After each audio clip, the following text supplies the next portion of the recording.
Ivixia was recruited from one of the Schola Progenium on Elena Mora. She was the daughter of the Imperial Guard Colonel Danica, whose regiment had been seconded to the service with Inquisitor Grain of the Ordo Hereticus during his examinations into the Cardinal of Elena Mora during the Saragossa Schism. The lengthy nature of this examination, in which tens of thousands were called to account, necessitated whole swaths of the Cardinal's congregation be put under armed quarantine. Following the successful persecution of the Cardinal for his apostate teachings and the prescribed punishment of both him and his world, Colonel Danica's regiment were granted feudal rights over the ashes of this world. Ivixia learned the dangers of apostasy and the solemn duty of an imperial servant, that not even death could end at her father's knee. She was the most faithful in her devotions to the Emperor and the ecclesiarchy of all her fellow pupils. The tales of executed cardinals' wickedness filled her with a righteous loathing of all things heretical and evil. Such was her fervor in this pious hatred that many believed she would take her vows and become a member of one of the militant orders of the Adepta Sororitas. But such was not to be. On Ivixia's 18th birthday, Inquisitor Covenant appeared at her family's estate and demanded to see the young girl. The colonel obeyed the mysterious robed figure and allowed him to speak with his daughter. Covenant was convinced that Ivixia would make an ideal recruit for his retinue and began subjecting her to a lengthy series of ordeals to prove her spiritual purity and physical suitability. She passed each one with ease, but as she continued with the tests, an act of base treachery reaching back to the examination of Inquisitor Grain was to come to fruition. The roots of heresy run deep, and it is rightly said that the weed of corruption can fester even in the purest soil. There had been those who had escaped the initial purges of Colonel Danica's regiment, and had clandestinely continued following the apostate teachings of the planet's former ruler. A network of demon-hunting cults existed throughout the planet, slowly gathering power until such time as they were ready to avenge their master and regain control of their world. As Ivixia's tests continued, the Chaos Cultists struck at the one man on Elena Mora who symbolized their defeat, and who they held responsible for the death of their leader, Colonel Danica. Infernal pacts were formed, blood sacrifices were made to the ruinous powers, and effigies of the Colonel burned in sacrificial flames. As Danica and his family attended a regimental ball, a demon from the darkest regions of the warp manifested in a blazing pyre of blood, slaughtering the guests in a frenzy of bloodletting. Schooled in the mystical arts of the Daemonhunter, Covenant was able to hold the demon at bay, but not before it slew the Colonel with a sweep of a warp-forged blade. The Colonel's body burst into flames, immolating in a heartbeat until nothing but his charred skull remained. At the sight of her father's murder, Ivixia screamed at the demon, and the power of her words staggered it for the briefest instant. It was all the opening Covenant needed, and he was able to destroy its form and send it back from whence it came. In the aftermath of the massacre, Inquisitor Covenant led the purges of the cults with Ivixia at his side, convinced more than ever that she was the right choice for his acolyte. 6 solar months to the day following her father's death, Inquisitor Covenant left Elena Mora with Ivixia Danica as his latest acolyte. Recalling the teachings of her father, she had his skull modified by the lex mechanics of Inquisitor Covenant and turned into a weapon-carrying servo skull. Now her father would remain with her wherever she went, and could continue to serve the Emperor beyond death. Together, they continue to travel around the southern rim of the galaxy, stamping out many blasphemous sects dedicated to the worship of demons and other warp-spawned abominations.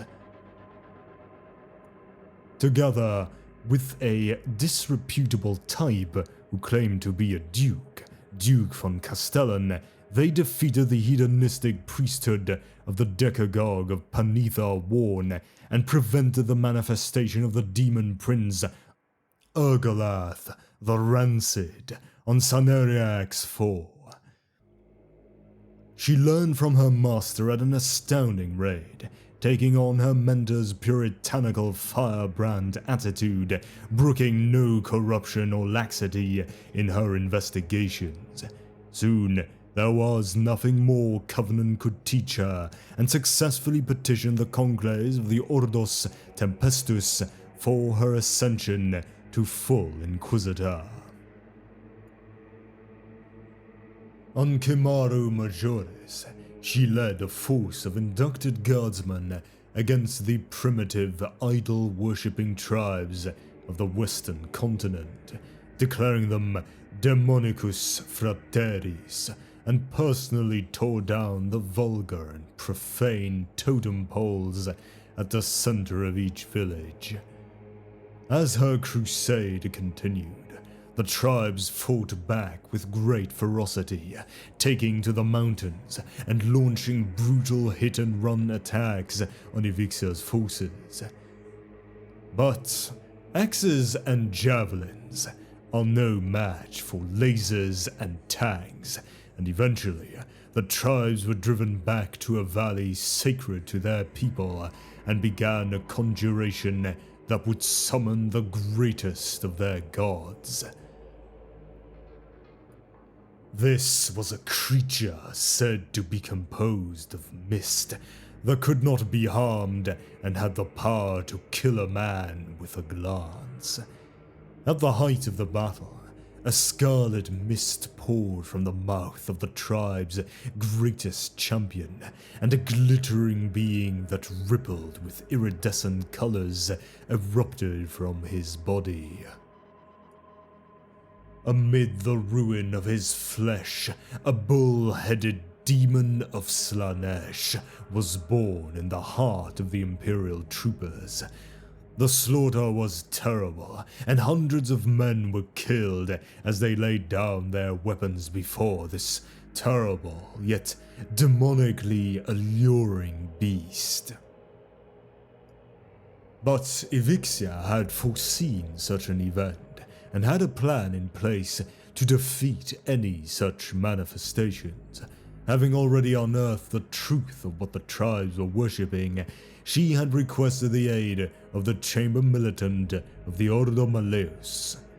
Activating a teleport Homer, she called down a squad of Grey Knights Terminators who waited in orbit for just such a moment.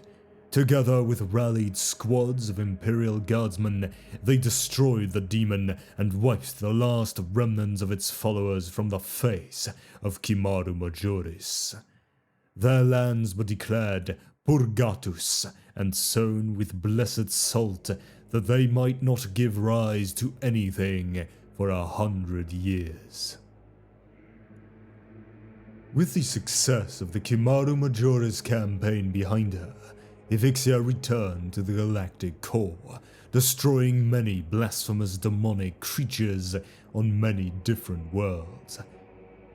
On Preenau, she joined the defense of the Basilica Dominastrus and saved the Sisters of Ordo Hospitaller who dwelled there. She also tracked down the instigators of the attack and recovered the shards of Saint Josmain's armor, one of the Basilica's most holy relics, which had been stolen in the first days of the battle. In recognition of this deed, the Ecclesiarchy ordered that fragments should be shorn from the armor and incorporated into a holy weapon to be crafted in her honor. As word of her bravery and purity spread, she was honored on Ophelia IV with a blessed suit of armor for her efforts in defending the realms of the Emperor from the taint of the demonic and heretical. Her strength of purpose and chaste piety attracted many followers along the way, and all were of the highest purity, as Ivixia would tolerate nothing less than the same standards she applied to herself in her followers. One such follower she discovered on the world of Caris-Cephalon, while on the trail of Inquisitors she believed were harboring and making use of demon hosts. She discovered a diminutive, solitary individual known as Jeremiah sheltering in the mutant ghettos of this troubled world. Shunned even by the mutants of Caris-Cephalon, it soon became apparent to Ivixia that Jeremiah was an outcast known in some circles as a pariah, soulless and loathed by all. But as a consequence of this, he was a potent defense against psychic powers, thus a hugely valuable addition to a Daemonhunter's retinue. Despite his reluctance, he knew that refusal was not an option, and accompanied Ivixia in her pursuit of the fallen Inquisitors. She just missed one such Inquisitor at the Forge Mine complex of Taberna Ostium and arrived just too late to apprehend another in the blazing ruins of Paganus Reach. The bullet-riddled remains of the town indicated that a fierce battle had occurred here, and upon returning to Cephalon, she was to learn that the fearsome figure of witch hunter Tyrus had apprehended her prey. Marching to the witch hunter's lodgings, she demanded that he hand the traitor over to the Ordo Malleus. Naturally, Tyrus refused, stating that the heretic Kessel would burn in the fires of purgation, but that one blasphemer had escaped his holy clutches. Furious at his refusal to hand over a consorter with demons, she attacked his warband, but was given a sharp lesson in why Tyrus is such a feared individual throughout the galaxy. Realizing that violence was not the way forward, she again approached him, this time in the spirit of cooperation, and learned that the escaped rogue Inquisitor did indeed traffic with demons and make use of dangerous psychic powers. The Ordo Malleus reserves a special hatred for those of their order who cross the line into demonancy, and none more so than Ivixia. Setting off on the trail of this escaped rogue, she and her retinue departed Caris-Cephalon, the name of the traitor on their lips, Liechtenstein.